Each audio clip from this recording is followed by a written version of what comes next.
In this episode, we talk about why you need to stop asking for permission. Get excited because this is Tiny Leaps, Big Changes.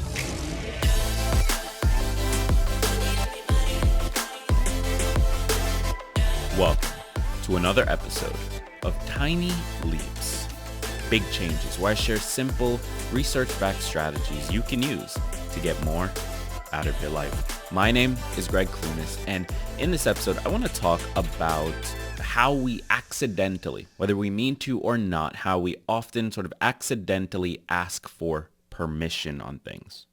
And here's what I mean, right? We want to do something. We have an idea for something, or there's an area of our lives that we want to change, or there's a business we want to start, or a new skill we want to learn, or whatever it might be. There's a thing that we want to do. And the idea for this thing might just pop up out of nowhere. It might just, I don't know, it honestly just comes to us in the moment.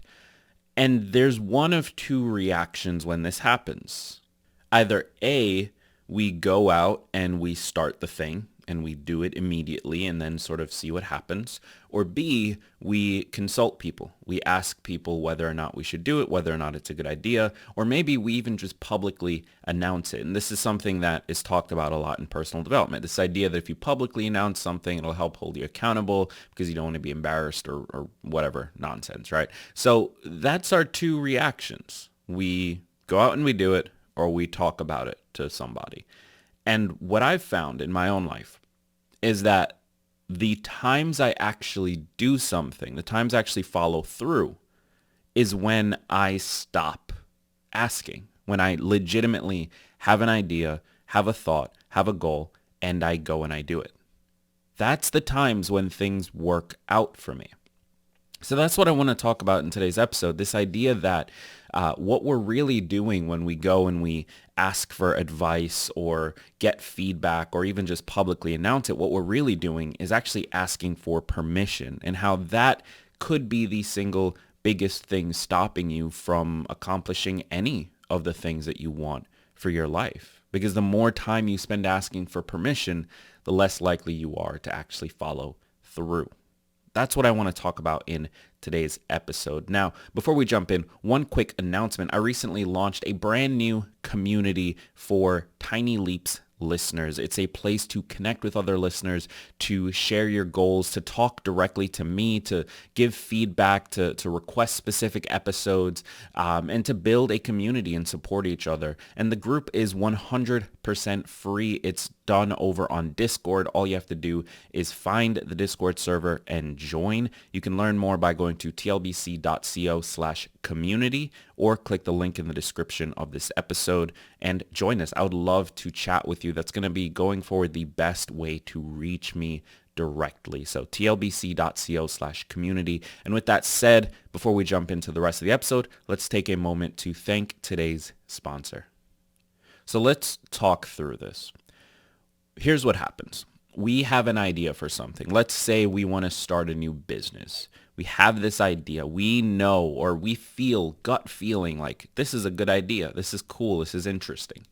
And the next thing we do is we'll text a friend and we'll say, hey, I just had this great idea for this thing. Or we'll call up a family member like, hey, I think I want to do this. I think I'm going to do that. And we go through this process. And we're doing this from the perspective, at least in our minds, we're doing this from the place of wanting to get more information, wanting to get feedback, wanting to validate, is this a good idea or not? Is this something I'm capable of doing or not? Should I pursue this or not? That's why we're reaching out. Or maybe we just want accountability. We just want to say, hey, I want to do this. Can you help me stay accountable to it? And that's totally fine as well. That's the danger here, is that on the surface, it doesn't feel like it's a bad move. Reaching out to others doesn't feel like a bad move. In fact, it's a good thing. The question isn't about whether or not we should reach out to others or ask for help or get feedback or any of those things. The question is in the timing. Because what happens is we have an idea, we want to start this business, we go out and we try to get feedback or we try to get some kind of external validation, some kind of support, some kind of permission, for lack of a better word, to decide that this is worth pursuing. And we run into some group of people saying, hey, yeah, that's a great idea. Another group of people saying, I don't really get it. And a third group of people saying, that's terrible. Right? We run into these three groups and maybe even more. But we run into these people and it starts to shift how we're thinking about the thing. What was once just initial excitement for this new unknown in our lives, what was once just like, yeah, I'm super pumped, I want to do this ASAP, now becomes us questioning, us rethinking, us trying to answer questions based on the questions we're receiving without any data to go off of. And when we start answering questions without data, we're just guessing. We're just getting into this place of, oh yeah, maybe this wouldn't work because so-and-so, but we don't know that. We have no idea. We have no data on it. We've done nothing. So we get into this guessing game. And when you start guessing about this thing, when you start making things up and convincing yourself that these things are true, you are inevitably going to find all the flaws, all the potential faults. Oh, well, this other company is already doing that, or this other company could do that, or nobody's doing this, so it must be a terrible idea. Like we start looking for it from like a negative place and trying to disprove the idea. And eventually we stop. We don't have the excitement anymore. We've overanalyzed it. Now it's something that we've thought through, we've played with, we've figured where it's going to go, and it's just it doesn't feel worth it. But what if instead we had the idea and just acted on that excitement, allowed the motivation and the momentum to build, to carry us forward? Now, that doesn't mean we're going to make the right choices, and it doesn't mean that we're automatically going to find the right things to work on. What it does mean is that we'll start more things. And I'm going to tell you this. This is absolutely true. I know it's going to shock you. The prerequisite for anything to be successful is for it to have started. That's just the truth. Like, if you want something to be successful, it needs to first exist, right? And so by just increasing the number of things that we start, we dramatically increase the number of successes we'll have. It's that simple. It is basic math. And so then you look at how do we increase the number of things that we start, and it comes down to not judging those things prior to starting them. It doesn't matter that by increasing the number of things we start, we're also going to increase the number of failures we have. That's not relevant. That's not important at all, like even a little bit. What actually matters is that we increase the number of things we start, because that leads to an increase in the amount of successes we have in our lives. The number of ideas that we have and immediately pursue is directly related to the number of positive outcomes that we have in our lives. The number of things we create for ourselves, the number of change that we're able to build in our lives comes from starting more things. And the way we start more things is by not judging it and by not allowing the rest of the world to judge it. Now, that doesn't mean that we don't ask for feedback. The question is, and I said this before, it's about when.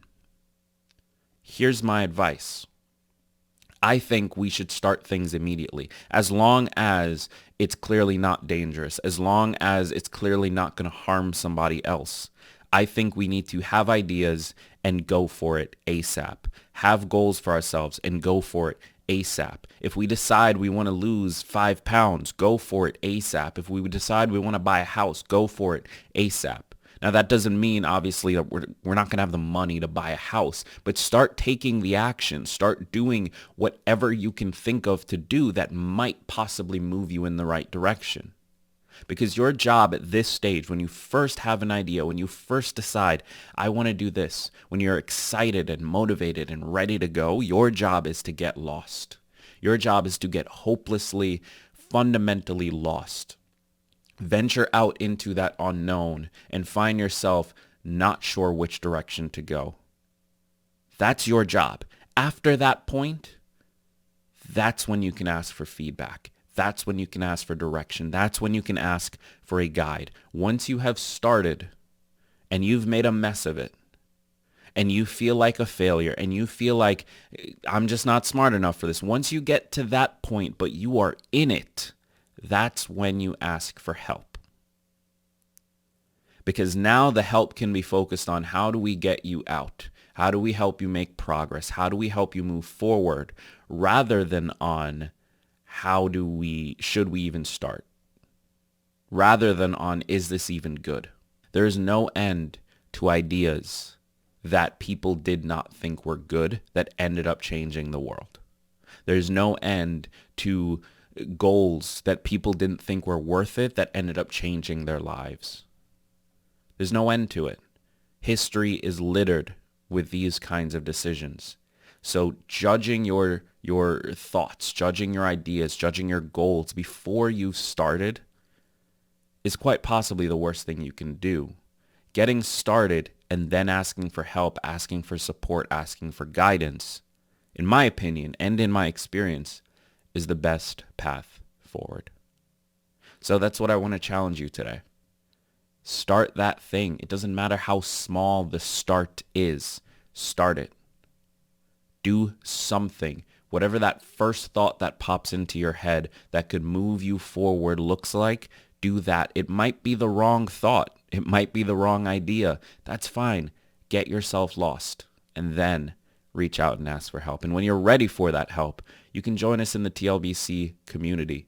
Head over to tlbc.co/community to learn more. It is a free community built on top of Discord where you can connect with me, connect with other hosts such as Heather Parody of the Happy Brain podcast. You can connect with all of us in this one community space as well as all of the listeners of our shows. I'd love to connect with you there. Thank you so much for listening, and remember that all big changes come from the tiny leaps you take every day.